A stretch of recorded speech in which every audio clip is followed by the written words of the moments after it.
এটা কিভাবে সম্ভব যে আমরা আজকের জীবনে থেকে আগের জন্মগুলো দেখতে পাবো? আমরা সকলেই জানি বা শুনেছি জাতিস্বর সম্বন্ধে, রাইট। এখনো প্রচুর জাতিস্বররা আছে এবং আগেও আমরা দেখেছি, শুনেছি, সিনেমা দেখেছি, সব কিছু দেখেছি, তাই তো?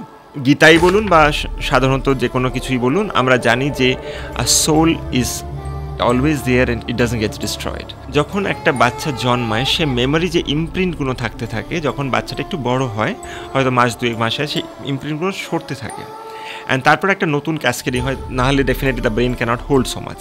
তো যখন আমরা পিএলআর করি বা স্পিরিচুয়াল জার্নি করি, আমরা কমপ্লিটলি তাকে ওই জায়গায় নিয়ে যাই যখন সে স্পষ্টভাবে দেখতে পাবে, স্পষ্টভাবে শুনতে পাবে, স্পষ্টভাবে কথা বলতে পাবে। এবং দেয়ার এনাফ সায়েন্টিফিক এভিডেন্স যে আপনি যদি যেটা আপনি দেখেছেন, শুনেছেন, বলেছেন, আপনি যদি সেই জায়গায় আবার যান, আপনি দেখবেন সত্যি তো আমি তো এই কথাগুলোই বলে এসেছি।